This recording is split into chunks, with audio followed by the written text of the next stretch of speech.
ရဲ့တက်နိုင်ခြင်းတော့ဘုရားကကိုယ်တက်တာမှာလို့ဆောင်တဲ့အရာတွေကိုကျွန်တော်တို့ကထုတ်ဖော်ပြောဆိုခြင်းဖြစ်တယ်။ထားပါတော့ကျွန်တော်အတ္တမှာတော့ကောင်းကြီးခံစားတာဒါပေမဲ့ကျွန်တော်မပြောဘူးဆိုရင်ကိုယ်တော့ခံစားရဟုတ်တယ်။ဒါပေမဲ့ကိုယ်အလေးဆိုလို့ရှိရင်အဲ့အလေးကိုကျွန်တော်ဒီတောင်းလာအောင်ဖတ်ထားဖို့ပဲဇဝဲပုံမှာတင်ပြီးတော့ဒီလူများကမြေဖို့စာဖတ်တဲ့လူကစာဖတ်ဖို့ဒါမှမဟုတ်ရင်တခုခုဂီတာတီးလို့လည်းသူ့လိုစလေးချီတဲ့ဖို့ဒါမှမဟုတ်ရင်ဒီဘုံသွားပြီးတော့မဲ့လူကအလင်းတော့လိုရတယ်ကျွန်တော်အသက်ရှင်တဲ့ဘုံကကိုယ့်အတွက်ပဲမဟုတ်တော့ဘူးယုံကြည်သူတရားတက်တာဆိုတာလူကြီးကမှစားလို့ဖြစ်တယ်အခုဆိုလို့ရှိရင်ဒီရုပ်ရှင်တဲ့သမီးတော့ဒီမရှင်တဲ့တော့ပါဆိုသူတို့တိတ်ခံလိုက်တယ်သူအသက်ရှင်တဲ့ဘုရားကိုတက်တာမှလည်းရတော့တိတ်ခံလိုက်တယ်အဲ့ချိန်မှာသူမေးတယ်လို့ကြားတယ်ကျွန်တော်တိတ်ခံမလားနောက်တော့လည်းဒီတိုင်းလေးပဲကိုယ့်ကိုအစ်စင်းနေတော့ပါပြောတဲ့အခါမှာဆရာဆန်တို့ကပြောတယ်နော်သမီးကတော့သမီးရဲ့ကိုယ်ပိုင်ဆုံးဖြတ်ပိုင်ဖြစ်တယ်ဒါပေမဲ့တခုတော့ရှိတယ်တက်တိတ်ခံလို့ရှိရင်တော့အရင်ဖြစ်တယ်မခံလို့ရှိရင်တော့ဘာမှမဖြစ်ဘူးဆိုတဲ့အခါတော့ရွေးချယ်ရတယ် Facebook တွေမှာသူ့အကြီးကျယ်လူများဆိုတာသူ့ကိုဝေခံပြီးတော့တည်တယ်အဲ့လိုသူကတိတ်ခံတယ်ဆိုတော့ကျွန်တော်တိတ်ခံတဲ့အရာကနိုင်ငံတော်ဒီထောင်လေးချင်းဖြစ်တယ်တတိယအဖြစ်အနေနဲ့နေချင်းဖြစ်တယ်ဆိုတော့ဒီနေ့ကျွန်တော်ခုနက present worship လုပ်နေတဲ့အချိန်မှာဘုရားပြောတဲ့တရားစကားပေါ့နော်ဒါမှတစ်ချက်ကဘုရားရှင်ကကျွန်တော်တို့ကိုယ်ွယ်တော်မျိုးဆက်အနေနဲ့ကျွန်တော်တို့ကိုရွေးချယ်ထားတယ်ဆိုတဲ့ဟာလေးဖြစ်တယ်ဒါမှတစ်ချက်ကိုယ်ွယ်တော်မျိုးဆက်ဆိုတာဒီ present worship ကိုပဲပြောတာဟုတ်တယ်အတ္တတာနဲ့ကိုယ်ွယ်တဲ့မျိုးဆက်ဖြစ်တယ်ကျွန်တော်တို့ကိုဘုရားရှင်ကအဲ့တော့ခေါ်ထားတယ်စားတော်တော်တောက်တော်တော်တော်တော်ဒီတော်တော်ပြောတော်တော်နော်အတော်လုံးကျွန်တော်တို့ရဲ့အသက်ရှင်မှု last time ဖြစ်တဲ့အဲ့ဒီဟာကလူများစွာကသူရဲ့တက်တာကိုတမန်ကဆိုင်ကသူနေနေတယ်ဒါပဲလို့ကျွန်တော်ဒီမျိုးဆက်ကိုဘုရားရှင်ကတမန်ကတန်ဖိုးထားတယ်အဲ့တော့ကျွန်တော်လည်းနေရာတိုင်းမှာဘုရားဘုရားဘုရားရှင်ရွေးချယ်ထားလို့မျိုးဆက်စားတွေကကျွန်တော်ကြားနေရတာဖြစ်တယ်ကျွန်တော်အမှုမဲ့ပါကိုထားဖို့ပဲလေကျွန်တော်နောက်တစ်ချက်ကခြိတက်သွားမဲ့မျိုးဆက်အဲ့ကျွန်တော်ကြားတဲ့အခါမှာခုနကမှာတော့ worship အချိန်မှာပဲဖြစ်တယ်ရှင်းပြီးတော့မှပုဂ္ဂိုလ်စင်ကဆိုတဲ့အချိန်မှာပဲဖြစ်တယ်ဆိုတော့ကျွန်တော်လည်းလည်းအော်ပြီးတော့ကျွန်တော်ဆက်ဆက်ပါတော့နေအောင်လဲဆိုတော့အခုဒီ generation ဒီအထူးသဖြင့်ဒီအနေပိုင်းလေးတွေကြီးလိုက်ကျွန်တော် music သမားဆို music view နဲ့ပြောရတာမှာတချို့ဆိုရင်တို့နေရာတွေမှာတိတ်ပေါ်တာပါပါတယ်မဲဆိုတော့အားလုံးက drum ပဲမှာပဲနားစီတော့ဘယ်ခေတ်အောင်တော့ drum ရိုက်ခတ်သူရဖြစ်တယ်ခြိတဲ့ခါမှာတော့လို့ဆိုတဲ့ music ကလို့စားဖြစ်တယ်ဆိုတော့ဒီ generation ကိုရုံစားကြည့်လိုက်တော့ဘူးစားတဲ့ school တွေ music တွေကတော့လည်း drum ကမှအများစုဖြစ်နေတယ်ခြိတဲ့တော့မဲ့ music ဖြစ်တယ်ပြီးတော့တမိုင်းစာမျက်နှာတွေကိုရေးမဲ့ music ဖြစ်တယ်ဆိုတော့အချို့တော့ချက်ပါတော့ကျွန်တော်ခုနအများကြီးစကားဖြစ်တယ်ဆိုတော့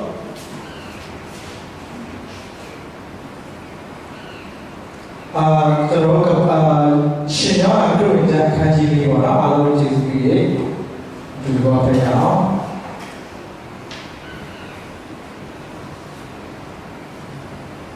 ရှင်ရောအတူတူအခန်းကြီးလေးအနေ24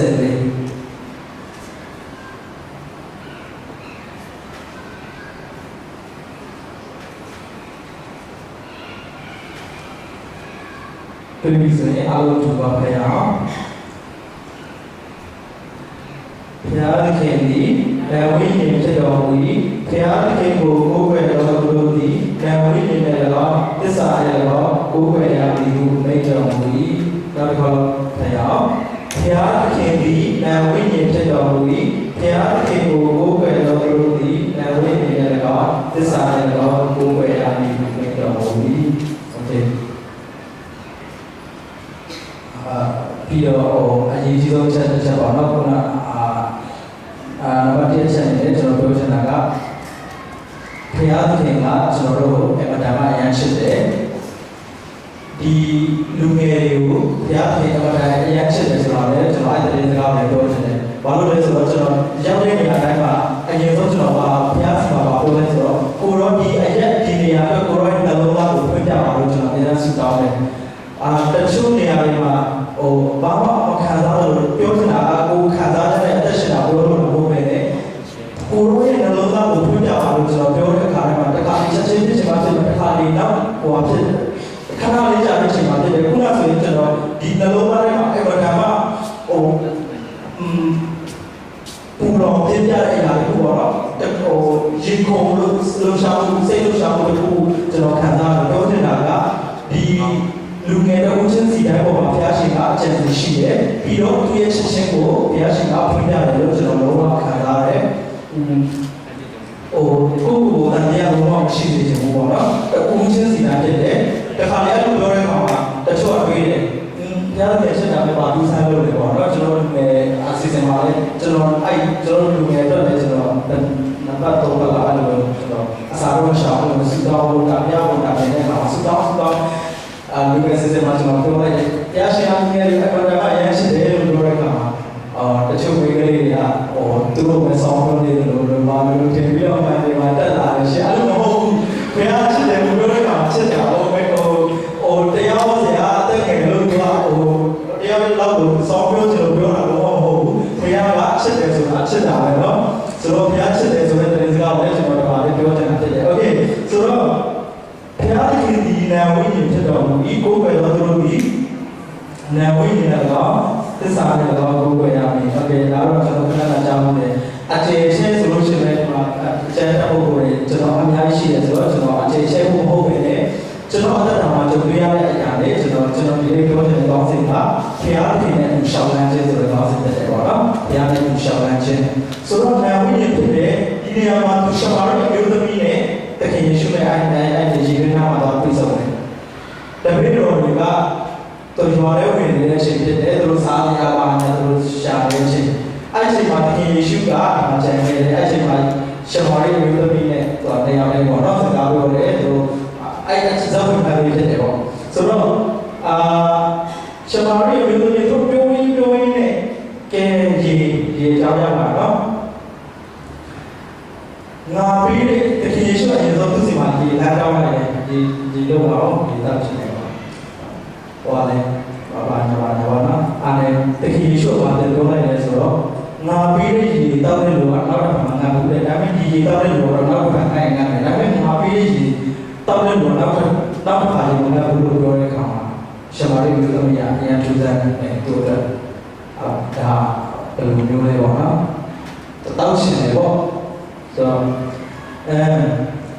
တခင်ယေရှုကသူပြောတဲ့စကားတိုင်းမှာလေးနဲ့ကိုရှိတယ်အတိတ်ပဲရှိတယ်ခါလေးကျွန်တော်တို့သိပါတာတဲ့အခါမှာအရင်ဘာလဲဘာဒီခုနကကျွန်တော်ပြောတယ်ပေါ့နော်ဘုရားချစ်တယ်လို့ပြောတဲ့အခါမှာဟိုသူတို့ဆောင်းပြောတယ်လို့ပြောတယ်လို့ပြောမယ်ဒီမှာလည်းရှမာရိမျိုးသမီးတို့မျိုးတွေ့မယ်ဒါပေမဲ့တကယ်ရှိပြောတဲ့အရာကရေဆိုတာကဘာပြောချင်တာလဲဆိုတော့အသက်ကြီးကိုပြောချင်တာငါပြီးတဲ့အသက်ကိုဒီအသက်ကြီးကိုတောက်တဲ့လူကနောက်တစ်ခါဒီကရှိတော့ဆိုတာကဘာပြောချင်တာဖြစ်လဲမပြီးတော့ဘုရားပြည့်ပြည့်ရဲဆိုတာကဒီထာဝရအသက်ကိုရရှိမယ်တရားပြည့်ရဲမကြတော့ဘူးလို့ပြောချင်တာနော်ဆိုတော့ကျန်တာဒီကနေ့တော့ကြည့်အောင်ကျွန်တော်ဒီပြီးခဲ့တဲ့တလောမှာပေါ့နော်ကျွန်တော်ဒီမှာတော်ပြီးနေကျွန်တော်လေကူမှာကျွန်တော်တင်တဲ့တော့တင်တဲ့တော့ teaching or preaching ကိုကျွန်တော်အတူဆွဲကြအောင်ပါဆိုတော့အဲ့မှာဆိုလို့ရှိရင်ကျွန်တော်ဒီမှာကျွန်တော်အေကမိသားစုနဲ့ကျွန်တော်2 special စတောင်းပေးအဲ့ဒီမှာတို့ပါယူနေလဲဆိုတော့ဆက်စားလိုက်တဲ့သူအဲ့ဘက်ပါယူနေတဲ့အရာကကောင်မလေးတွေတချို့ကကိန်းပြီးနေကြတော့လေဟိုသူ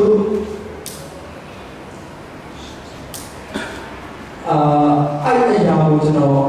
ချက်ချင်းတော့မပေါ့ရှင်တယ်ဒါပေမဲ့စတောင်းပြီးတော့ကိုယ်တော်ပြောရှင်းတာဖြစ်တယ်ဆိုပြီးတော့ကျွန်တော်ဖြစ်ချင်တော့ပထမနေ့ရမှာလို့မြင်တာဖြစ်တယ်အဲ့ဒါကိုဒီပါကိုမြင်တာဖြစ်တယ်အဲ့ပဲဒီပါတော့ဆိုတော့ဒုတိယနေ့မှာကျွန်တော်တရားဟောမှုဖြစ်တယ်ဆိုတော့အဲ့ချိန်မှာကျွန်တော်ညနေလောက်မှာကျွန်တော်တော့ဘောပေါက်သွားပြီဒီရေဆိုတာဘယ်အားပြီးတဲ့အသက်တနည်းအားဖြင့်ခုနပြောတဲ့အရာတော့ဆိုတော့ဒီညမှာဘုရားကတော့လူတိုင်းပေါ်မှာအလုံးလုံးနေတယ်ဒါပေမဲ့တချို့တော့အမျိုးသမီးအထူးသဖြင့်အမျိုးသမီးတွေပေါ်မှာဝိညာဉ်တော်လုံးလုံးချင်တယ်အမှုပြုချင်တယ်ဆိုတာကိုကျွန်တော်သဘောပေါက်သွားပြီဆိုတော့ကျွန်တော် AC ကကျွန်တော်ပါလာတဲ့ဆရာမဘုရားဘောမှာလည်းပါအစစ်စစ်ဖြစ်တာပါကျွန်တော်တစ်စိတ်ပူနေကျွန်တော် AC ဘာလို့လဲဆိုတော့ဘုရားတည်းစကားရှိတာပြီးတော့ကတော့ရှိတာပြီးပြီးတော့ဘုရားပြုချင်တဲ့အမှုပါတော့ဒီတာပြီးဆိုတော့အသာလေးဆိုတော့ခုနကတော့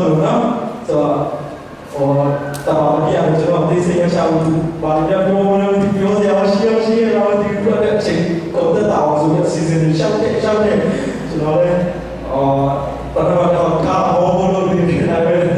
နော်လားဆိုတော့အဲ့လိုနဲ့အဲ့ဒီညမှာတကယ်ပဲတချို့တော့လူငယ်များသောပုံမှာအလုပ်လုပ်နေတယ်လို့အထူးသဖြင့်အမျိုးသမီး9ယောက်ရဲ့အချက်ပေါ့နော်9ယောက်တော်တော်စုံစုံကိုဝင်တော့အထူးသဖြင့်အလုပ်လုပ်တဲ့အခါမှာသူတို့အထူးသဖြင့်သူမတူဘူးတချို့ပုံမှာလေးဆိုသူတို့အဲ့လိုဝင်တော့လုံချတာသူမတူဘူးဝင်တော့သူတို့ပုံမှာလုပ်လို့တယ်ဒီဗိသိက်ချင်းပါတော့ဝင်တော့ဗိသိက်ချင်းတွေရလို့ရှိတယ်ဆိုတော့9ယောက်လောက်ထင်တယ်ဆိုတော့ပြောချင်တာကဒီကျမ်းစာထဲမှာပြောထားတဲ့ရှိအသက်ကြီးကိုကျွန်တော်အိမ်ရဲ့ယူပါရုံထဲမှာပဲဖြစ်ကျွန်တော်ဘုရားပေါ်ပြတဲ့အခါမှာတစုံတစ်ခုတော့အသက်တွေနဲ့အများကြီးဖွင့်ပြရရှိတယ်ဆိုတော့ဒီကျွန်တော်ရီပေါ်တော့ဒီမှာဆိုလို့ရှိရင်ကျွန်တော်တို့အသက်ကြီးကိုရရှိတဲ့တဲ့ဘာလို့အားရစီတာဖျားရှိကောင်းကြီးပေးပါစေဆိုတော့ပြောနေတာတော့အဲ့ဒါမဟုတ်သေးဘူးအများရှိသေးတယ်ဆိုတော့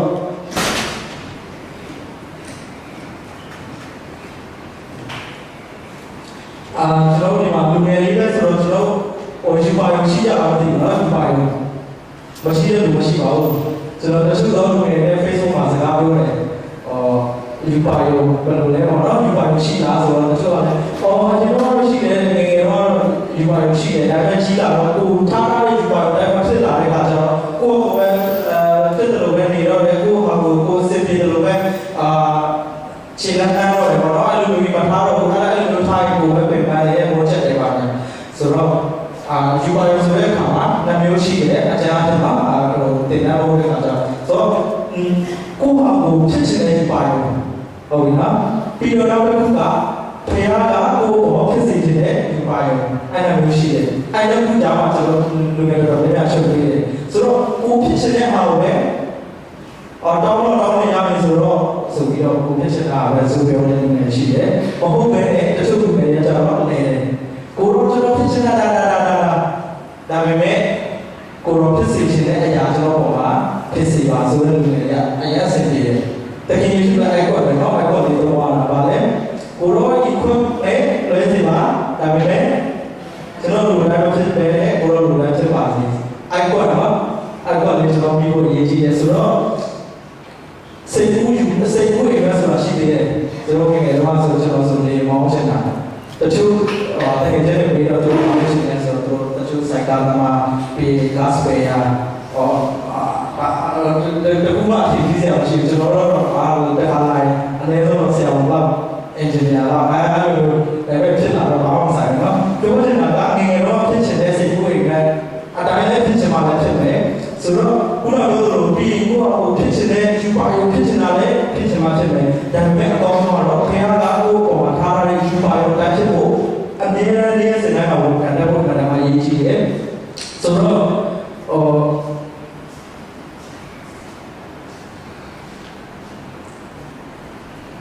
ကျွန်တော်တက်တာမှာဆိုလို့ရှိရင်တက်တဲ့ခံရမယ်ဆိုလို့ရှိရင်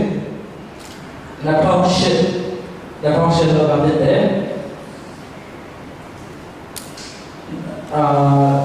ကျောင်းပြီးတော့တဲ့အခါမှာကျွန်တော်ရှင်းမှလုပ်ရင်းနဲ့အဲ့လိုပဲ grace မှာပါဝင်တဲ့အခါမှာကျွန်တော်ငယ်ငယ်လေးနဲ့ automatic ဆရာဖြစ်သွားတယ်ဆရာဖြစ်သွားတော့အနေခံပါညာကိုယ့်ကိုစင်ကြအောင်လို့စိတ်ထဲမှာဝင်လာမစင်ကြလို့မရဘူးဆရာကြီးပုံစံလိုပါလို့နေခြင်းနဲ့စိတ်ရတယ်ပေါ့ပါဆိုတော့အဲ့ဒီတော့အဲ့ဒီဒါပေမဲ့တတိယတော့ဘာဖြစ်လဲဆိုတော့2008 2009 2010လောက်မှာကျွန်တော်ဒီလူငယ်ကျွန်တော်ဘောင်းဆောင်ဆရာတော်မှာပေါ့နော်လူငယ်တွေအရင်ဖြစ်စေချင်တာငါတို့ဒီမျိုးဆက်ဒီအနေနဲ့လို့မဖြစ်ဘူးဒီအနေနဲ့တော့ဒီအနေနဲ့ဖြစ်မယ်ငါတို့စူတောင်းရအောင်အစားရှောက်နေစူတောင်းမယ်ညာလို့ပေါ့လေစူတောင်းမယ်ငါတို့ဒီ generation တာဒီအနေနဲ့နေမယ်ဆိုရင်ငါတို့မွေးလာတဲ့သားသမီးတွေနောက်မျိုးဆက်တွေကဘယ်လိုများဖြစ်မလဲငါတို့ခဏပြပါလေဒီအနေနဲ့အိမ်ဝါကြမယ်ဆိုရင်နောက်မျိုးဆက်တော့ဆိုရင်ကြာရရှိတယ်ကိုရှိရကိုပြင်မယ် generation တော့အရင်လုံးထားခဲ့တာတော့ကိုခေတ်မှာဒီမှာပဲကို run နိုင်တယ်ဆိုရင်ကို generation မှာကိုမလုံးပါဘူးဆိုတော့မျိုးဆက်မှာဘယ်လိုများသွားမလဲဘယ်လိုဥဆောင်ကြမလဲဘုရားရဲ့အကြံစီတော်ကိုဘုရားရဲ့တိုင်တော်မကြောက်ဘူးဘုရားဘုရားရဲ့ဒီပါရောမမြင်ဘူးဘုရားရဲ့ဒီမရှောင်လာဘူးဆိုတော့ငါတို့ဘယ်လိုများသွားကြမလဲနောက်မျိုးဆက်မပြောလဲအခုငါတို့သွားနေတယ်ဒီအခုဒီလူအသက်ရှင်နေတဲ့လူတွေတဲမှာ မှာတို့နောက်တစ်နှစ်နောက်5နှစ်နောက်10နှစ်နောက်20ကတော့ဘယ်လိုသွားကြမလဲဆိုပြီးတော့သူအလုပ်ငယ်တွေစိတ်ပေါ်တယ်အားလည်းကျွန်တော်လည်းဟိုသူကတော့တက်ကြွတာပေါ့နော်ကျွန်တော်တို့ကတော့ကြောက်တာတော့မဟုတ်ကျွန်တော်တို့ကဟိုပါလေးဆိုတော့ပုံစံနဲ့လိုက်ညာဘလို့တော့ပြောတာကျွန်တော်10နိုင်လောက်စလိုက်10နိုင်ဘယ်လိုလဲပေးလိုက်တယ်နာခံခြင်းအာမင်ဒီ7နိုင်ဆိုတာလေးကျွန်တော်တို့အရင်ကတည်းကနေ့တစ်ခုခရစ်စမတ်နေ့တစ်ခု7နိုင်ကျွန်တော်တို့အရင်ကတည်းကဆိုတော့အဲ့လိုချိန်မှာနာခံခြင်းနဲ့ဟောဘုရားဘာမှညာလို့ဆိုတော့လည်းဆိုပြီးတော့ကျွန်တော်အဲ့လိုပဲပါဝင်တယ်ဒါပေမဲ့ကိုယ့်ရဲ့ညာလို့အိမ်ခိုင်တာပေါ့နော်ဆိုတော့အဲ့လိုလည်းပါဝင်ဖြစ်တယ်တစ်ချိန်မှာဘုရားကလေအသက်ရှင်တဲ့ဘုရားဆိုတာအရင်ကျူးတယ်အရင်သက်သေဖြစ်တယ်အဲ့လိုစူတောင်းပြီးတော့မကြားဘူးဆိုတော့တော့မရှိဘူးမကြားဘူးကျွန်တော်လာပိုင်းလေးပဲ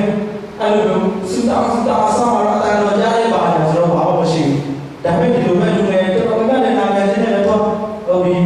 သွားကြတယ်ဆိုတော့တစ်ချိန်တစ်ခုရောက်လာတဲ့အခါမှာကျွန်တော်ချောင်းတာကိုကျွန်တော်ကပ်သွားကြမယ်ဆိုပြီးသွားကြတယ်ဒီကျွန်တော်အဲ့ကနာမည်မှာတိုင်းပါပါလေအကုန်တိုင်းရှိနေဆိုတဲ့တင်းတိုင်းကြားပါပြီလားတော့မယ်ဆိုပြီးတော့လူငယ်ဆိုတော့လေအားလုံးကလည်းသိတဲ့တိုင်းပဲတော့လူငယ်တွေကတစုတော့ချာဒီဘုရောမှာတိတ်မချတဲ့ဘက်ကြီးဆိုတော့သွားကြတယ်ကျွန်တော်ကားလည်းအကောင်းစားမဟုတ်တော့ပြန်တဲ့တကုံတော့တော့ဘူရောက်တော့ကျွန်တော်ရုပ်လေးတွေကကြားကြရရှိတော့ဆိုတော့ဘုမတင်တဲ့ပထမရဲ့တော့ပြိုင်းနေပြီဆိုတော့လေဆရာဟောတဲ့ဆရာကိုလိုက်ပါမယ်ဆိုတော့အဲ့လိုလေဒါပေမဲ့အဲ့ဒီညမှာလေဟိုဘာဖြစ်သွားလဲဆိုတော့လူငယ်တယောက်မထားတဲ့ကိုအဲ့လိုတော့မတဲ့ပုံစံဝင်တော့လာတယ်လူငယ်တယောက်ဘာဖြစ်လဲဆိုတော့အဲ့ဒီညမှာပေါင်းတယ်ရှိတဲ့လူငယ်ဘုရားသခင်ကအခုချိန်မှာတဲ့ကိုရုပ်သိမ်းသွားမယ်ဆိုရင်ကဲဒီစိတ်ချရရှိပြီလားဆိုတာအဲ့လိုပေါ့လားဟောလိုက်ပါဘယ်သူမှမဆက်ကြဘူးအရှမ်းအိတ်ဆိုတော့ဉာဏ်ပြီးပါစေဆိုပြီးအာမင်ဟာလေလုယာလို့ပြီးတော့အိတ်သွားကြအဲ့ဒီမှာမြေပြောက်မှာဖြစ်တယ်ဆိုတော့သူစိတ်ထဲမှာစိတ်ချမှုမရှိသေးဘူးဆိုတဲ့အာရာနဲ့သူကထားပြီးတော့ညအားလုံးအဲ့ရပဲလို့သွားနေကြဆရာရဲ့တချို့ကောင်းဆောင်တွေတော်တော်ရောက်လာတယ်ဆရာကျွန်တော်စိတ်ချမှုမရရှိသေးဘူးကျွန်တော်ခုချိန်တည်သွားမယ်ဆိုကျွန်တော်ဘယ်လိုမှစိတ်ချမှုမရရှိသေးဘူးကျွန်တော်ငရဲသွားမှာလားကျွန်တော်ကောင်းပြီးရောက်လို့ဆိုတာဒီထဲမှာဘယ်လိုမှစိတ်ချမှုမရှိဘူးကျွန်တော်တက်စုကောင်းပြီးပါကျွန်တော်စိတ်ဒီညပဲစိတ်ချမှုရချင်တယ်ဆိုပြီးအဲ့မှာဆရာဒီကောင်းဆောင်ရဲ့ပုံနဲ့ခေါ်အဲ့မှာလည်းကျွန်တော်စတောင်းကြတယ်ပြီးတော့အဲ့ဒီညမှာပဲတော့ salvation တေချာမှုရရှိသွားတယ်အဲ့ဒီစိတ်ချမှုရရှိသွားတဲ့ကောင်အဲ့ဒီနောက်နေ့မှာ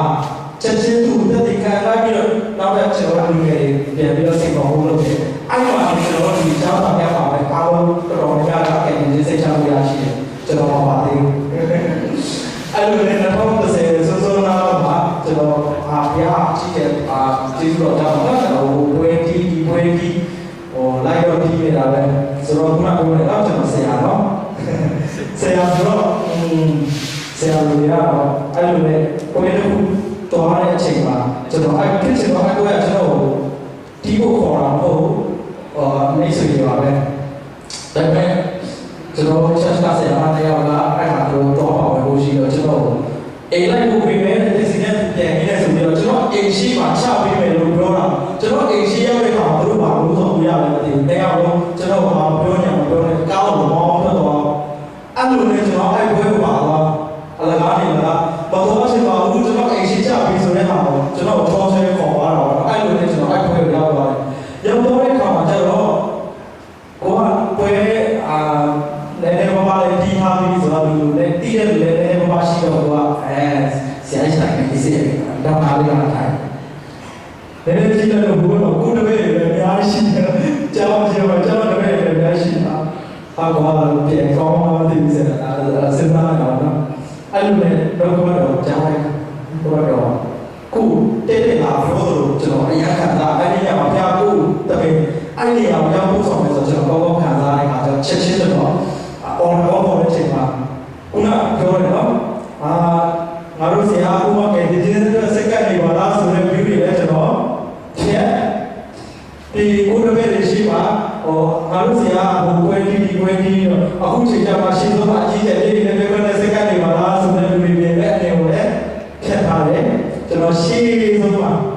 station ဆိုတဲ့ခြေလုံးမှာကျွန်တော်တက်ခဲ့တယ်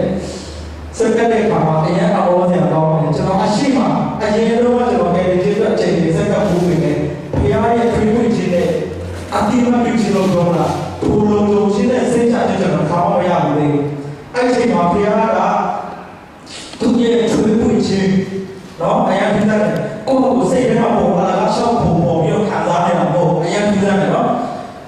ကျွန်တော်ကိုဘုရားကတကယ်ဒီလိုထွေးထွေးလိုက်တဲ့အရာကိုကျွန်တော်ပေါင်းသိတယ်အဲ့ဒီမှာကျွန်တော်ဘောကလုံးဝပြောင်းလဲသွားတယ်ခုနပြောတဲ့အရှက်တယ်ဆိုတဲ့အရင်တော့ကျွန်တော်ခုံဖို့မပြောနဲ့ပါဒီမှာအားလုံးသိပါပါဒီမှာကျွန်တော်ဒီမှာ message ကိုတက်လာဆိုတော့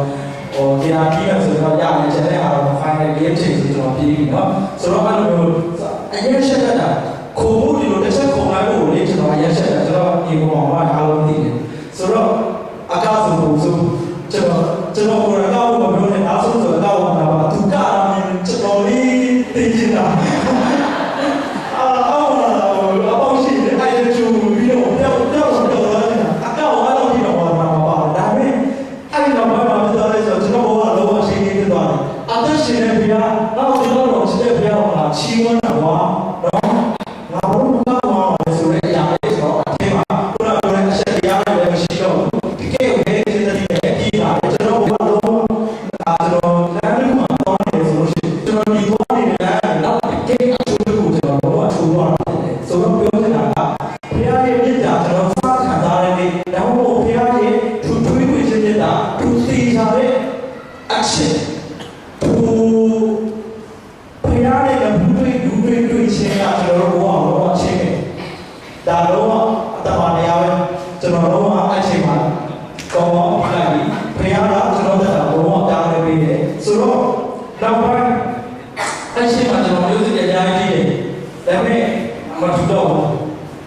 ဒီအားအတန်ဒီအောင်ကျွန်တော်ကြည့်လို့ရတယ်ကောင်းကြည့်ချင်တာကောင်းတဲ့ဖက်ချင်တာတတိယရှင်းတာရောက်ချင်တာဒါပေမဲ့တီးပြီးတော့နာဆိုးဖတ်တယ်ဆိုတော့ကျွန်တော်ဟိုကျမ်းစာမှာကြားဘူးလေဒါဝိရဆောင်းပြီးတော့ရှော့လို့မှာဆိုတော့ဝိညာဉ်ထွက်သွားတယ်ဆိုတော့ကျမ်းစာမှာပဲဖတ်ပြီးတာဒါပေမဲ့ကိုယ်တက်တာလည်းပါလေတယောက်ကတော့ဆရာတယောက်က prophet ဖြစ်တယ်တယောက်ကဘယ်တိုင်းပဲဒီကျွန်တော်ဒီလိုရာဟိုဝိဒီဟိုကျွန်တော် conference style လို့ပါဆရာတော့များများကလည်းလာ prophet လာပြီးပဲဒီခါလိုက်တယ်ဒီလိုဖြစ်နေတာ okay ဒါပေမဲ့လက်တွေ့မှာတော့အဲ့လိုမချုပ်ဘူးတော့အားလည်းပေါ့နော်မချုပ်ဘူးဒါပေမဲ့ကျွန်တော်တို့ကလည်းဒီယုံကြည်သူတရားကျမ်းစာမှာပြောတာတော့ခုနဆုံးနေလို့လို့ကြားတာပြီးတော့ကျမ်းစာအင်းလေး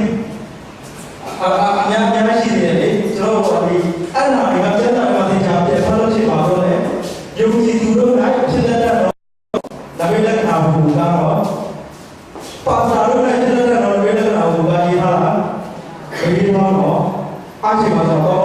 ပါတယ်အခုတော့ဆောင်းလို့နဲ့ဖြစ်တတ်တော့ဝေဒနာဘူကလည်းဟိုယုံကြည်သူတို့နဲ့ဖြစ်တတ်တာမှလည်းအာယုံကြည်တဲ့မှာဖျောက်ယုံကြည်တယ်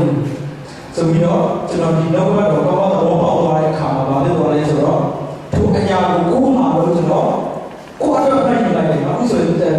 အားလုံးဖက်ပြီးတဲ့ခံကြတဲ့အခါမှာကျက်ပိုက်လေးကိုစီနဲ့ပြောတဲ့အခါမှာကျွန်တော်တော်တော်ရှက်သွားတယ်တရားဟောမဲ့လို့တော့ကျက်ပိုက်အဲ့လိုမပြင်စင်တော့ဘောနော်ပြောချင်တာကအရန်ပေါ်မဲ့ကျွန်တော်ရတဲ့ဒီဘုက္ခတော်လေးတွေကိုကျွန်တော်တက်တာမှာဖြစ်တော့ချတော့ပါတယ်ဟာလူရဆိုတော့အဲ့ဒါကအသက်ဖြစ်လာပြီဆိုရင်တက်တယ်ဖြစ်လာတယ်အရင်ကတည်းကဆိုတော့ကျွန်တော်တို့ကအဲ့လိုမျိုးပဲဟိုပါရအတိတော့ပဲဆိုရင်တော့အားလုံးကျွန်တော်ဆိုတော့လည်းပြောမယ်ဆိုရင်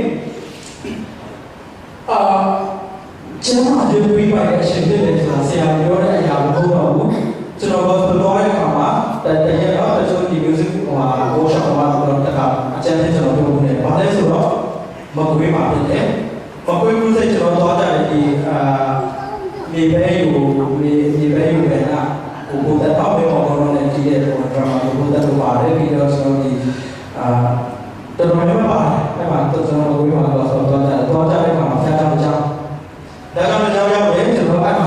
ပဲတရားဖြစ်ချင်တော့ဟောတယ်လို့ပြောတော့အဲ့လိုမျိုးတရားကြောင့်မပေးခိုင်းတယ်ဖြစ်ချင်တော့အဲ့ဒါကြောင့်အဲ့လိုဝင်တရားကရောက်တော့ကနေတော့ဘုရားလာသူလည်းဆိုတော့ငါဆိုတော့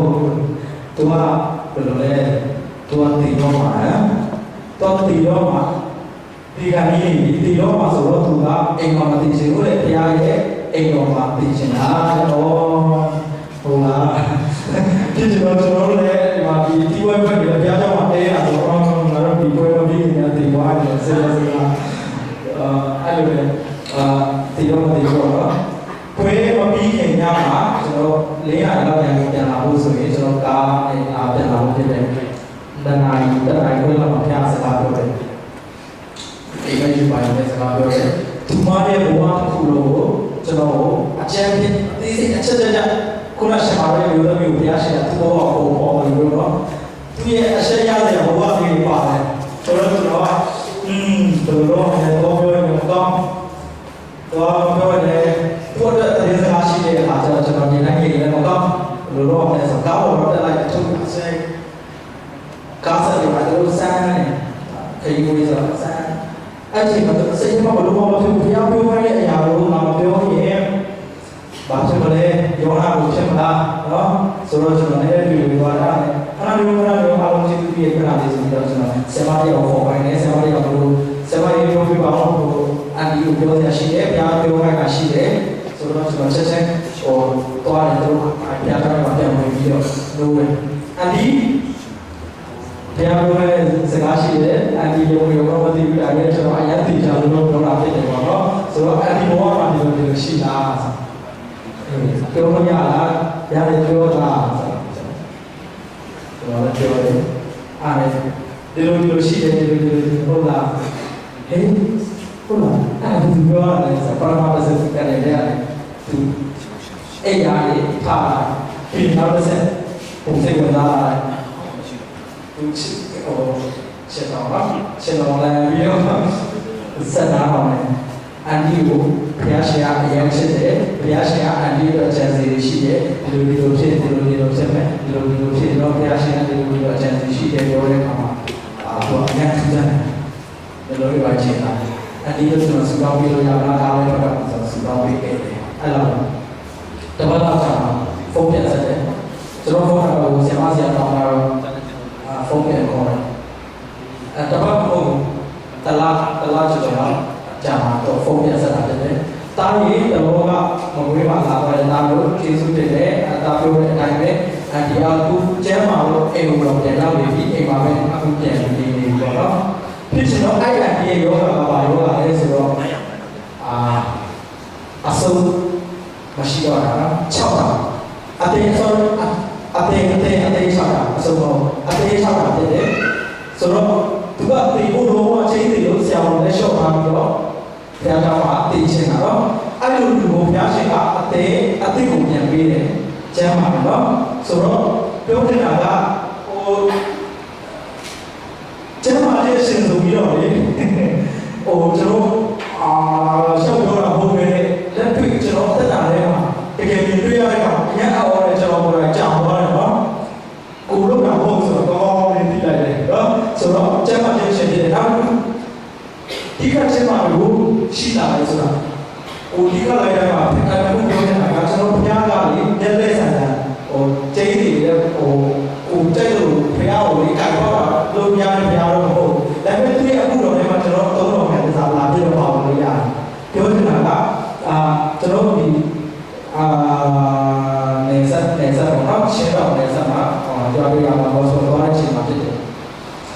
ဒုက္ခဘုဖြစ်တဲ့နေရာနဲ့တိတ်ကိုဝေးဆိုတော့ကလေးကရန်တော့ဟာ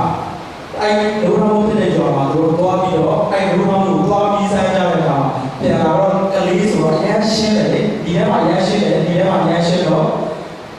ရောရတယ်မှာတော့ဘုရားရဲ့ရှင်းတော်ကိုသွားတဲ့အခါမှာ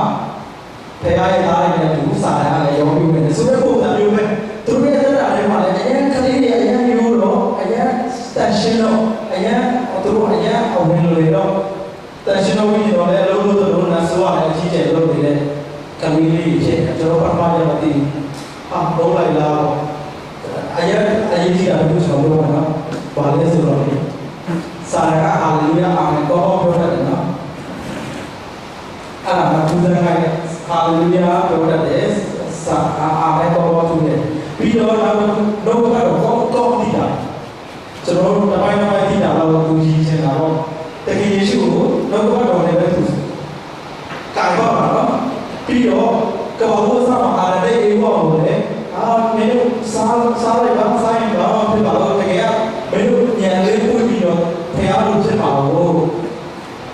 တော့ဘာလို့ကျွန်တော်မစားနိုင်တာအဲ့ဒါလည်းမဟုတ်လားအမှန်ပဲတော့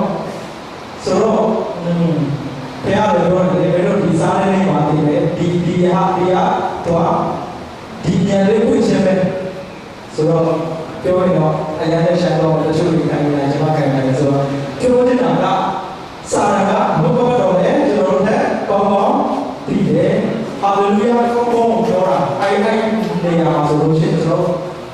တရားဟောလို့မရဘူးအောက်ကလည်း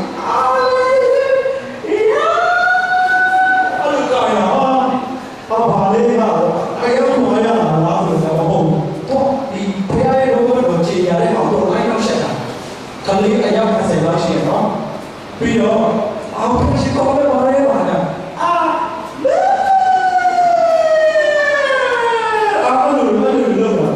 တရားနာတယ်ဘောအော်လို့ပြောင်းအဲ့ဘာမှမရမှာကျွန်တော်တော်လေးကိုဘောင်းဆောက်တော့ပြောတော့ဒါပေမဲ့ကျွန်တော်လည်းမချင်းသေးဘူးလားတချို့ကြီးတော့အဲ့လိုစီးမဲ့ကမ်းလေးတော့ဘာလို့ဘူးကွာကျန်တော့ဟိုဖျားနေတော့ဆိုတော့မဟုတ်တော့ကျွန်တော်လည်းပြေတော့မရှိတာလည်းပထမရဲ့ညမှာကျွန်တော်တေချာဆက်ကတယ်ဒီအဖက်ချောက်လည်းဆုံးနေတေချာဝတ်စင်ပါလာတဲ့ကောင်ဆိုတော့ဒီနေ့လည်းပြီးတော့လည်းတေချာကားွယ်ကျွန်တော်ဒုတိယရက်မှာတော့တေချာကားလိုက်အော်လည်းဒီဖြစ်ပြီးဆိုတော့ပြေတော့မရှိတေချာတော့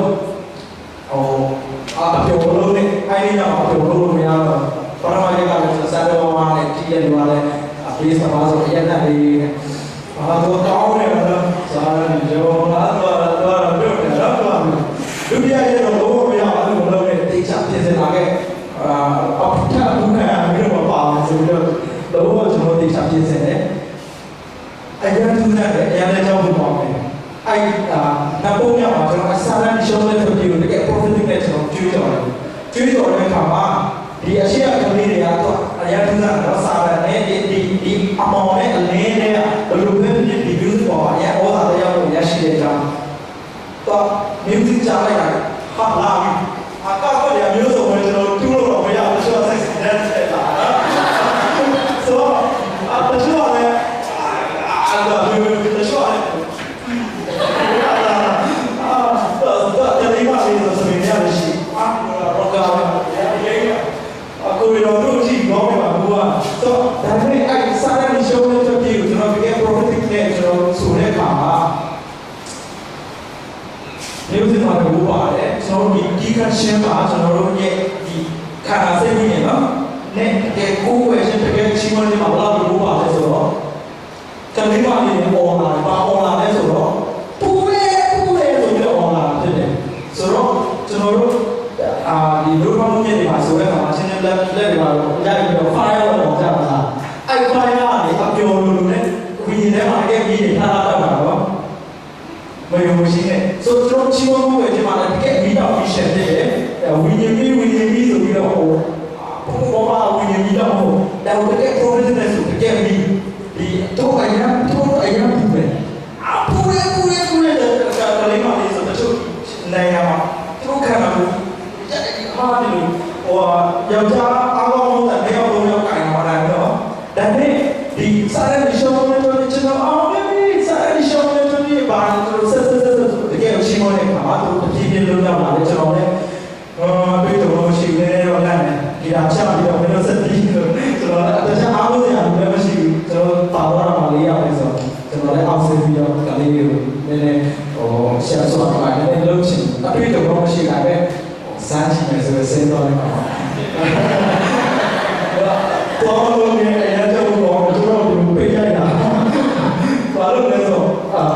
အဲ့ကြောင့်ကျွန်တော်ရှာဖို့တိုင်းနေတော့ဒီကားကြီးတာဆိုတော့အဲ့ဒီမှာဟိုဒီလိုတွေမှာဟိုကြားမှာနေအောင်တော့ရှာဖို့တိုင်းမှာတင်ရပါဆိုတော့အဲ့ဒီညမှာတော်တော်များများကဝင်ရောက်ချင်းရပါတာဖြစ်တယ်ဆိုတော့ကျွန်တော်ဒီပြောတဲ့ point ကယုံကြည်သူတို့နဲ့ဖြစ်တဲ့တော့မေးလိုက်တာလည်းပါကျမ်းမာခြင်းတွေပါလားနာဆိုးနေတော့ပါလားပါတယ်နော်ဆိုတော့အဲ့ဒါတွေကလေအရင်ကသူစားအားကောလို့တရားတွေပါချင်းပြီးတော့ဘုရားထဲမှာတကူးတွေပြေးလာပြီးတော့နေလာပြီးအဲ့ဒါမှဖြစ်တာဟုတ်ပဲယုံကြည်တဲ့တာလို့ဟုတ်ပြီနော်ဆိုတော့တကယ်ကိုကျွန်တော်တက်တာလည်းရင်ပြီးတော့တတိခံနေတာဖြစ်တယ် ပြီးတော့အိမ်မက်ယူပါရောအိမ်မက်ယူပါရောကခုနကကျွန်တော်ပြောတဲ့ဒီမျိုးတွေတော့တရားရှင်အတော်ကြီးတဲ့လို့နော်အိမ်မက်ယူပါရောတချို့ဆိုလို့ရှိရင်အញ្ញအောင်ဘူကောင်းတယ်တချို့ဘောစထရစ်ဒီမှာဆရာကျွန်တော်နာခိုင်နေတော့ပါတော့ဟိုစိတ်မပါတဲ့အားဆိုလို့ရှိရင်လိုက်တော့ဒါပဲနည်းနည်းစိတ်ပါတဲ့အားဆိုရင်ဘယ်လိုလုပ်မှလဲတော့ကျွန်တော်ပြီးတော့လိုက်မယ်ဒါကလည်းအထုပ်ဘူးဒီလိုက်ဘယ်လိုလုပ်မှလဲတော့ပြီးခဲ့ပါလားဆိုရင်ဟိုရောက်ပါရမရဲ့အစီအစဉ်အဲ့ဒီညမှာကျွန်တော်ကလေးမျိုးမှာဖြစ်အဲ့တော့မဲ့နေရာတော့ဘူးစတဲ့တိုင်းတော့ဘူးစတဲ့ကျွန်တော်ကလေးမျိုးမှာမဟုတ်အဲ့ဒီစက်ရှိပါပဲအဲ့ဒီစက်ဟောတော့ပြီးတာတော့ဟောတော့ဘူးအဲ့ပါပဲကျွန်တော်ဖြစ်တယ်ဆိုတော့ဘယ်နည်းလုံးပါလဲဆရာစီမှာတော့ကျွန်တော်ဒီဘယ်နည်းတော့ကျွန်တော်မှတ်ထားနေတယ်အဲ့ဒီညမှာဒီကနေ့မှာ၃ရက်ဖြစ်တယ်ပထမရက်ကဒီလိုဖြစ်တယ်ဒုတိယရက်ဒီလိုဖြစ်တယ်တတိယရက်ကဒီလိုဘုရားရှင်ဟောဖြစ်တယ်ပြီးတော့ဒီမုံစင်မှာရှိတဲ့နော်ဘုရားကလည်းဒီလိုဒီအခြေကိုစကားတွေပြတာတော့ကျေကျေမပြောတော့ဆိုတော့ဒီအခြေကိုစကားတွေဘယ်လောက်အားကြီးကြောင်း strong တွေဆိုတော့ကောင်းလိုက်ပြီးတော့ဒီ trip မှာဘုရားရှင်ဘယ်လောက်တိုင်းတာပြီးလူတွေပေါ်မှာပဲကျွန်တော်တို့ဒီလိုပြေးဆိုတဲ့အရာတွေနေတဲ့ကောင်မှလည်းကျွန်တော်ဆရာကျွန်တော်တို့ရဲ့ကိုယ်ကမှလည်းရတယ်တုံးရဲ့ဆရာကလည်းတိုင်းကြီးတော့မှာအိုးတတိကလာပြီးနေဆိုတော့သူတို့ကအများကြီးတတိကလည်းဆိုအများကြီး trip တိုင်းမှာတော့တတိကလည်းအများကြီးဆိုတော့ကျွန်တော်တို့ကိုဘုရားရှင်ကလေစာရဝဝနဲ့ဘာဖြစ်လို့ကျွန်တော်မသိတဲ့ပုံစံမျိုးနဲ့ကျွန်တော်တော့ဖတ်စီတဲ့ဘုရားမဟုတ်ပဲနဲ့ရှင်းရှင်းလင်းလင်းတော့အိမ်မက်ယူပါရုံနဲ့ဖြစ်နိုင်တယ်အတ္တတော်နဲ့ဖြစ်နိုင်တယ်ပြီးတော့ဗျာဒိတ်ယူပါရုံနဲ့ဖြစ်နိုင်တယ်အဓိကလေဘုရားရှင်အော်ဝိနည်းမှာမတွေးစေချင်ဘူးဘာလို့ကျွန်တော်တခြားအောင်မဖြစ်ပါဘူးဒီနေ့မှာအဲ့ဒါလေးရသွားစေချင်တယ်ကျွန်တော်ဒီလက်ကူကက်မှာဆိုလို့ရှိရင်အဲ့ဒီပါရုံအကြောင်းဒီအိမ်မက်ယူပါရုံအကြောင်းပြောတဲ့ဒီနေ့ညမှာပဲကလေးလေးယောက်ကသူတို့ရှိပါရုံနဲ့လာဖြစ်တယ်ပြီးတော့အဲ့နောက်ဆုံးအဲ့ကျွန်တော်တရားဝင်ဒုတိယညမှာပဲကျွန်တော်အဲ့ drum ကြီးလေးဆရာကတော့သူကိုယ်တိုင်က worship လုပ်နေတာနဲ့သူရှိပါရုံနဲ့လာဖြစ်တယ်ဆိုတော့ကျွန်တော်အဖေကလည်းကျွန်တော်တို့အရင်ကပြချင်တာခုနကကျွန်တော်ပြောတယ်ကိုရိုနှလုံးသားကိုဖွင့်ပြပါလို့လာပြောပါဖေကိုရိုနှလုံးသားဖွင့်ပြပါဆိုလို့ရှိရင်သူ့နှလုံးသားကိုဖွင့်ပြတယ်သူ့မှာလူတယောက်တော့ချစ်စရာမကောင်းတဲ့လူတယောက်ကိုလေဖေကလေသူ့နှလုံးသားဖွင့်ပြဖေကလူအနေနဲ့ဒီချစ်စရာမကောင်းတဲ့လူဖေကမြင်မှာဖေကဒီလူဘယ်တော့ချစ်လဲဆိုတာအရင်ကတည်းကဖေကဖွင့်ပြတယ်တခါကျွန်တော်တတိခါမှာတော့စိတ်ရောကောင်းတော့ဒီအတ္တတော်ကြားစကားပါညာပြီးဒီဝါရုံနဲ့ကျွန်တော်ဘုရားနဲ့တွေ့ရှောက်တဲ့ချိန်ကျွန်တော်အခုအရင်က train လုပ်တယ်ပြီးဘုရားရဲ့မျက်မှောက်တော်ကျွန်တော်အများနဲ့လေ့ကျင့်တယ်ဆရာဆိုင်ရောက်တဲ့ခါကတော့တော့ပြီးဘယ်ဟင်းလို့ပါလို့ဟိုဘယ်ကဘာရှောင်းနေတော့ဆိုတော့လေ့ကျင့်ယူလို့ကြားနေတာဘုဖြစ်တယ်ဆိုတော့ကျွန်တော်စကြားနေရတယ်စပြီးတော့ကျွန်တော်အချိန်တော်နဲ့ချက်တယ်ချက်တယ်ဆိုတဲ့အခါမှာဘုရားအချိန်တော်တရားချက်တော်ဘုပဲရှိတဲ့နေရာတိုင်းမှာကိုတော်ထူပါရှိတယ်ဆိုတဲ့မျက်မှောက်တော်ကိုကျွန်တော်လေးစားခြင်းနဲ့အဲ့ဒီစားခြင်းကိုကျွန်တော်စားခြင်းတာဖြစ်တယ်ဆိုတော့တခါလေအဲ့လိုတန်တော်ကြောင့်ကိုယ်ထဲမှာခံချနေလို့ခံစားတဲ့အခါမှာတည်းရဲ့ဒီကျမ်းစာတော်ကတော့ဒုက္ခတော်မှာပြည့်ပြည့်ရှာဒီဟေရှာဘုရားနဲ့ပြန်စကားပြောတယ်ဘယ်မှာနဲ့တဲ့အစာရှောင်ခြင်းဆိုတာတဲ့မင်းတို့ကအစာရှောင်ပြီးတော့မင်းတို့ရဲ့အစိတ်ကံတွေအတိခိုင်းနေကြတယ်မဟုတ်ဘူးလားဘာလို့ဒီအဲ့လိုကျွန်တော်မာနဲ့တဲ့အစာရှောင်ခြင်းဆိုတာကဗတရားတဲ့ခြေတော်တွေပြုတ်ပြီးအဝဇာမရှိတဲ့လူကအဝဇာတော့ပြီးငါ့ကိုနေတဲ့လူကိုသွားပြီးတော့ကူညီပါပြည်လမ်းမှာနေကြမရှိတဲ့လူကိုကိုခေါ်ခဲ့ပါဆိုတော့အဲ့နှလုံးသားဘုရားရှင်အော်သူ့ရဲ့နှလုံးသားကိုပြကြလိုက်အဲ့လိုဖြစ်တယ်ဆိုလို့ရှိရင်မင်းရဲ့အလင်းရောင်ကသူတစ်ပါးမျိုးကိုထုံးနေတဲ့အကြောင်းဖြစ်ပါမယ်ဆိုတဲ့ဟာတော့ဆိုတော့အေဂျာထဲမှာပါတယ်ဆိုတော့အဲ့ဒါလေးကိုဖတ်တဲ့နေ့မှာအရင်ကစတဲ့ဖြစ်ချင်တော့အဲ့ကျွန်တော်ဒါတိတ်မရှိတော့ပါကျွန်တော်လည်းဒါဆိုတဲ့နေတာဆိုတော့ဒီသားစုကိုအိမ်မှာဒီချာရုပ်ကံလေးဆိုတဲ့အားလည်းပေါ့ပါဒါပေမဲ့ဒီအရွယ်ရောက်နေဆိုတော့ကိုယ်လည်းကြိုးစားရှင်တဲ့စိတ်ရှိတော့ဒါဆိုတဲ့ကျွန်တော်တို့လည်းရောက်တာအိမ်သားကြတာဖြစ်တယ်ဖြစ်ချင်တော့ဒါဆိုမှလည်းခရီးသွားတာတပတ်ကျော်တော့ရှိပြီကျွန်တော်ဒီမှာပတ်စံကလည်းပြည့်ပတ်စံပြည့်တဲ့ချိန်မှာချွေတာနေရပါတယ်ဆိုတော့အဲ့ဒီကကျွန်တော်ထိုင်စားနေတာနဲ့တောင်းတာနေပါဗျာတူတူတော့နေနေ ဘုရားမှာကျွန်တော်ဒီလိုလာလို့ဆိုတော့ဘာလို့လဲဆက်စားခါနေကြတော့သူပြန်လာလို့စိတ်ထဲမှာအရင်ရှိတာအရင်ပြီးတဲ့ဘဝတာရှိတာပြောနေတာကျင်းပူကအရင်စိတ်ထားကောင်းပြီးတော့တော်တော်များများလိုက်ကူနေတယ်အဲ့လိုပြောနေတာမဟုတ်ဘူးအဲ့ဒီညမှာဖတ်တဲ့ဒုက္ခတော်နဲ့တော့ကျွန်တော်အဲ့ဒါကိုဖျားချင်စာမေးပွဲတွေကပဲစစ်တယ်လို့ကျွန်တော်ကိုယ်ကိုသိလိုက်တယ်အဲ့ဒီစိတ်ကအရင်ပြီးတဲ့စိတ်ကလည်းပြီးလိုက်ရင်နောက်နေ့ကနောက်ဆုံးပြန်လာတယ်အဲ့ဒီမှာကိုဝိုင်းစားမတေးကြဘူးလို့ပြောရမယ်လို့ပြောမယ်ဆိုစဉ်းစားနေခါပြီးတော့မပြီးတော့ဘာလို့မဟုတ်ခဏနေတော့ဖျားရှင်ကဒုတိယခွင့်ကြီးကျွန်တော်ထပ်ပြီးပြန်လာတယ်သူကတော်ကျွန်တော်ဒီတော့ပြန်လာတယ်အဲ့ဒီမှာကျွန်တော်သူ့ကိုပေးလိုက်တဲ့အချိန်မှာအရင်ပြန်လာတော့ကျွန်တော်စိတ်ထဲမှာအရင်ကိုလွတ်ပြောင်းချိန်ခံစားရတယ်ပြီးတော့အရင်ကိုမပြောင်းသွားတယ်အဲ့ဒါကျွန်တော်ဘာလဲမလဲလို့ရတော့မှာမဟုတ်ဘူးပြီးတော့ကျွန်တော်အေးတဲ့မှာလည်းချက်ချင်းသူ့အကြောင်းအရာအစအဆုံးကျွန်တော်တစ်ခါလေးဒီစောင်းတော့ကျွန်တော်တစ်ခါလေးတန်းနေတယ်ခဏနေကျွန်တော်ပေးပြီးတဲ့အချိန်မှာကျွန်တော်ဝမ်းမြောက်ဝမ်းသာနေနေနေကြလေးစက်တော့ပါတော့ပြီးတော့ကျွန်တော်ဖမ်းကြည့်လိုက်တဲ့အခါမှာအဲ့တော်တော့ကျွန်တော်တွေ့တော့အပန်းမှာတော့ဒီဘက်နာရှိတယ်တော့တစ်ခေါက်ပြန်ကြည့်နှစ်ခေါက်ပြန်ကြည့်တဲ့အခါမှာတော်တော့တွေ့တော့ဟုတ်ပြီကျန်တာလည်းမဟုတ်လို့အာဗြဟံလို့ဆိုတာကောင်းကင်တမန်တရားနဲ့ဖျားကသူ့ကောင်းခြင်းပေးဝင်တယ်ဒါမှမဟုတ်ဒီတခြားပုံစံနဲ့ခုလည်းတို့စီမှာရောက်လာတာဒီပုံစံနဲ့ဖြစ်ကောင်းဖြစ်နိုင်တယ်တို့ကတကယ်တော့အားဖြင့်ဖျားရှင်ကကျွန်တော်စာရေးဝတ်ဆက်တာလေဖြစ်နိုင်တယ်ဘယ်လိုလဲဖြစ်ကျွန်တော်ကဒီတော့ကပတ်တော်အဲ့ဒီမှာရတဲ့တော့ကပတ်တော်နဲ့တွေ့တုံးချခြင်းအပြင်ကျွန်တော်နဲ့မှာဒီဖျားရဲ့ဘုရားတော်ကိုကြည်ချင်ရှောင်းလန်းခြင်းအပေါ်မှာဘုရားရဲ့အတန်တော်ကြားခြင်းဘုရားရဲ့ဆက်လက်ပြီးရှောင်းလန်းဖို့အတွက်ကျွန်တော်နောက်ဆက်တစ်ခုနောက်စာပေဝဲလို့အောင်ပြီးတော့နောက်တစ်ခါတော့ကျွန်တော်သွားလိုက်တယ်လုံးဝစိတ်ချလို့ပြင်းခံစားရတာဖြစ်တယ်ဆိုတော့အချိန်ကတော့တော်တော်ကြောင်ပါနော်ဆိုတော့နောက်တစ်ခုတိုင်းနိုင်ငံငါပြောတော့နော်တိုင်းနိုင်ငံတို့မှမဟုတ်တဲ့တယောက်ချင်းစီကလေဘုရားရှင်ဘယ်လောက်ထိအယူဆိုင်တယ်ဆိုတော့လေလက်နေလို့အရာကိုဖွင့်ပြမယ်လို့ပြောတယ်နော်ကျွန်တော်ဒီချင်းတော့လည်းတကယ်ဆရာမျိုးကျွန်တော်အရင်လေးသားနဲ့ဆရာပေါင်းပြီးတော့ပါဆိုသူဆိုရင်တကယ်ကိုဒီတကြီးလိုလိုကားလို့ဆိုတော့ဒီတိတတာလို့တင်လိုက်ကြလို့ရောတကယ်ဘုရားကလေတကြီးလိုတဲ့အခါမှာအဲ့ကရာလို့နေလို့ဆိုညအိမ်မှာပြောနေလို့တခြားတော့မဟုတ်ဘူးကြည့်ပါခုတော့တကယ်ဆိုတော့ကျေးဇူးတင်တယ်လူငယ်တော်များများကအခုချိန်မှာအဲ့ယောဂခံစားနေရတော့ညအိမ်မှာပြောတာကျွန်တော်ဆိုဘယ်ချိန်တော့မသိဘာနဲ့လေးတာထိုးပြီးလုံးဝအဲ့လိုမရဘူးစူတောင်းလားဆိုတော့တော့ဒါပေမဲ့တော့တော့ပေါ့သွားတယ်ဘုရားရှင်ကတိုင်းနိုင်ငံတော်စူတောင်းခိုင်းစေချင်တာအများကြီးတော့ဖြစ်တာလား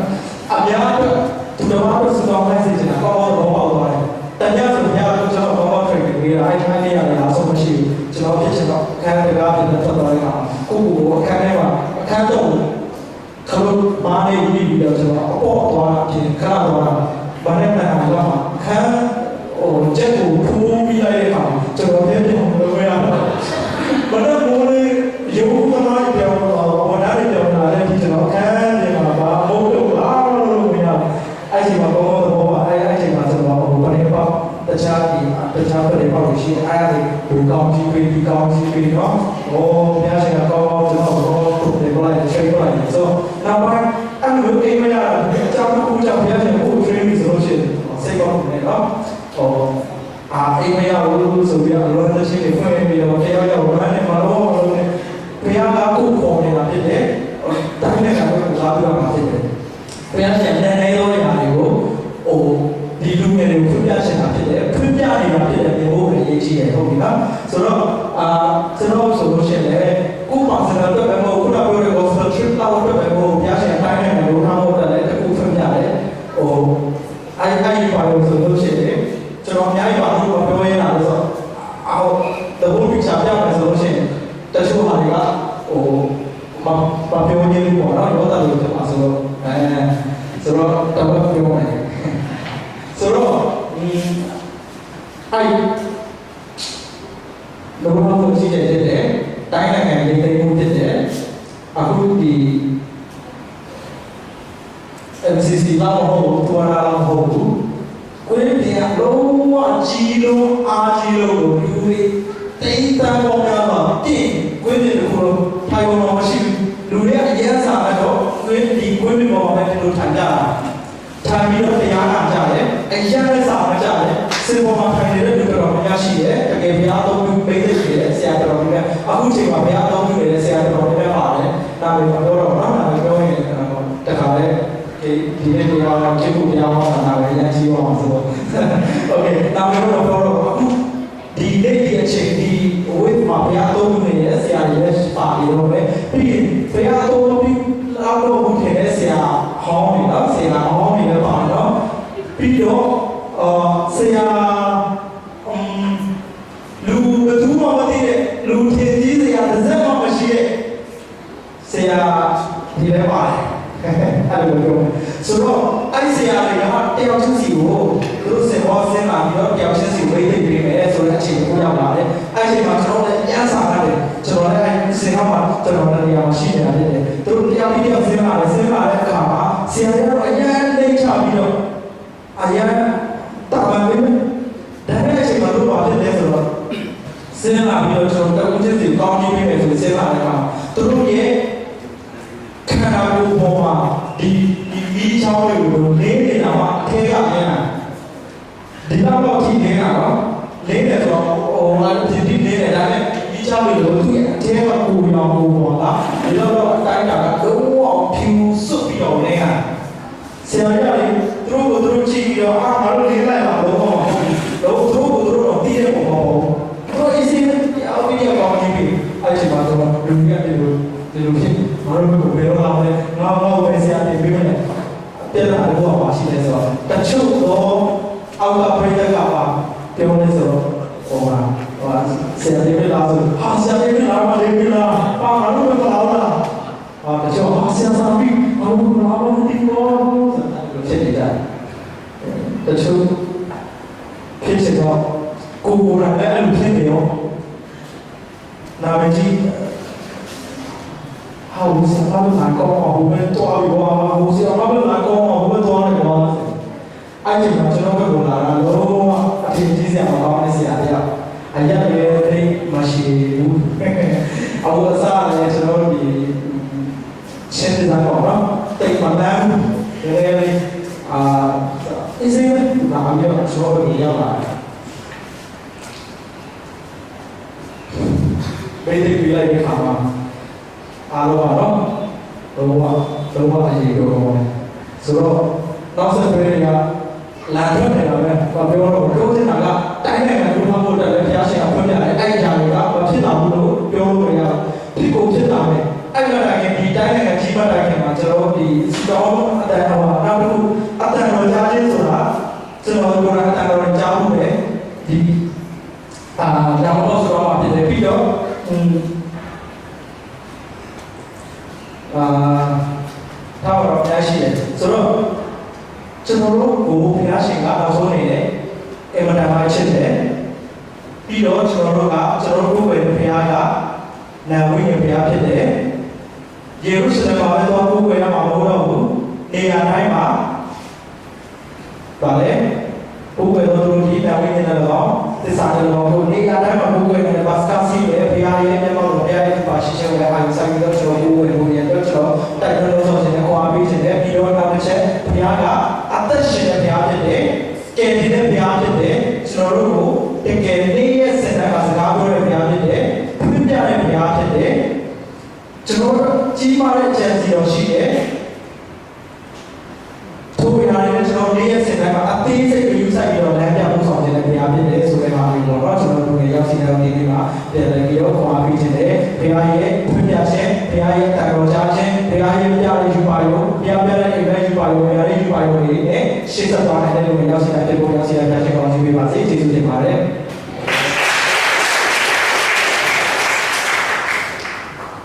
ဟာလေလုယာဟာလေလုယာခေါ်ရကြတယ်ကျွန်တော်ကြည့်ပါတယ်အာမင်โอเคကျွန်တော်တို့ကြည့်ပါတော့ဆုံးတဲ့ဒီတော့ကေကျွန် တော်လည်းဆက်လက်စီကိုရအောင်တော့ဘုစီကိုရဲ့မေးချက်ကိုခုတော့မေးချင်ပါဒီလိုလေးကပါ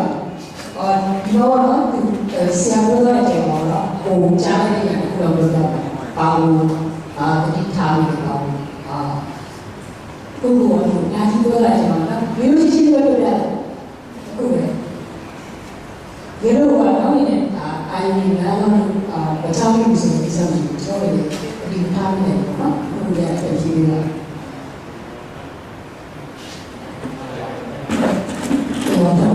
โอเคอันนี้ตายดูว่าสิเราสิ่งที่เราหน้าเราดูนี่เนี่ยเราต้องทำให้เราไปก่อนโอเคโอ้ยเราดูจริงว่าเราจะยังสามารถจะทำให้เราสมบูรณ์ไปก่อนเลย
ဆိုရင်ဒီစီပါ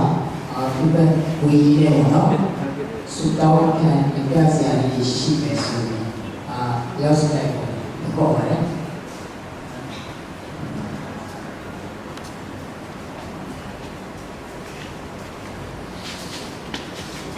ဒီတော့ဒီနေ့စမှာတော့ကိုယ်ကတော့ကိုယ်လည်းရောနော်ဆောင်ပြီးရဲမှာ